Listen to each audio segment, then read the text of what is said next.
అశ్వత్థామ ఎవరు? అతడి నుదిటిపై ఉండే మణి రహస్యాలేమిటో ఇప్పుడు మనం తెలుసుకుందాం. పురాణాల ప్రకారం మహాభారతంలో ద్రోణాచార్యుడిని అడ్డుకొనేందుకు ధర్మరాజు అశ్వత్థామ అతః కుంజరః అని చెబుతాడు.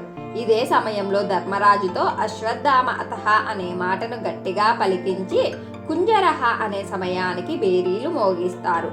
అయితే వాస్తవానికి చనిపోయింది ఓ ఏనుగు మాత్రమే. కానీ ధర్మరాజు మాటలను నమ్మిన ద్రోణాచార్యుడు తన కుమారుడు లేడనే బాధతో అస్త్ర సన్యాసం చేస్తాడు. ఇదే అదునుగా భావించి పాండవుల గురువు ద్రోణాచార్యుడిని అంతమొందిస్తారు. ఇదిలా ఉండగా ద్వాపరయుగం నుంచి దశావతారమైన కల్కి కోసం ఎదురు చూస్తున్న ద్రోణాచార్యుడి కుమారుడే అశ్వత్థామ.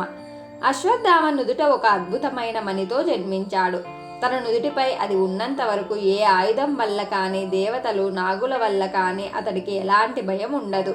ఆకలి దప్పికలు అసలే ఉండవు. మరోవైపు అశ్వత్థాముడిని శపించే ముందు శ్రీకృష్ణుడు అతడి నుదుట ఉన్న మణిని తీసేయమంటాడు. పురాణాల ప్రకారం ద్రోణాచార్యుడు కృపి భార్యాభర్తలు. వీరికి పెళ్ళయి ఏళ్లు గడుస్తున్నా సంతానం కలగలేదు. ఎన్ని పూజలు చేసినా ఫలితం దక్కకపోవడంతో ఈ దంపతులు హిమాలయాలకు చేరుకొని అక్కడ స్వయంభుగా వెలిసిన శివలింగాన్ని పూజ చేసి కఠినమైన తపస్సు చేస్తారు. అప్పుడు శివుని శక్తితో సమానమైన కుమారుడు పుట్టాలని కోరుకుంటారు. అలా శివుడి అంశతో ద్రోణాచార్యుల దంపతులకు అశ్వత్థామ జన్మించాడు. తన పుట్టిన సమయంలో ఏడుపు అశ్వం శబ్దంలా ఉండడంతో తనకు అశ్వత్థామ అనే పేరొచ్చింది. అయితే తను పుట్టినప్పుడు నుంచి ద్రోణుడికి అనేక కష్టాలు ఎదురయ్యాయి.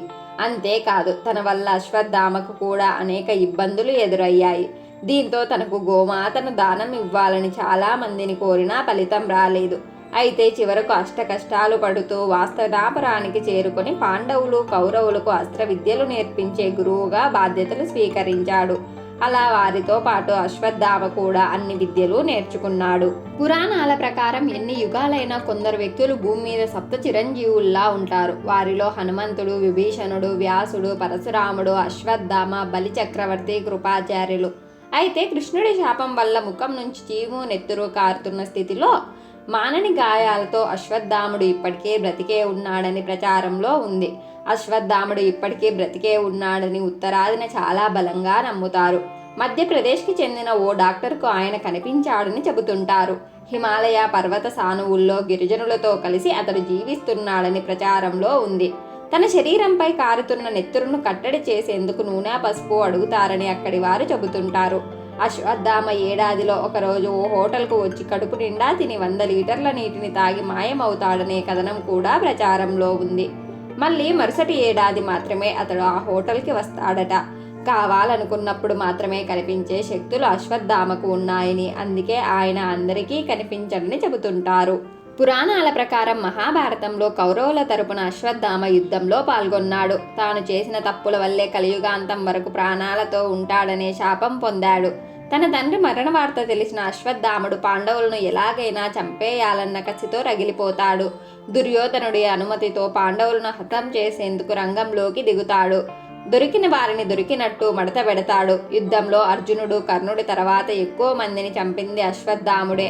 అర్ధరాత్రి పూట పాండవులు నిద్రపోతున్న ప్రాంతంపై దాడికి పాల్పడతాడు.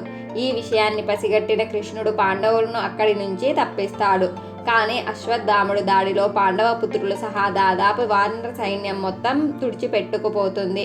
కొడుకులను చంపాడన్న కోపంతో అర్జునుడు అశ్వత్థాముడిని వెంబడిస్తాడు.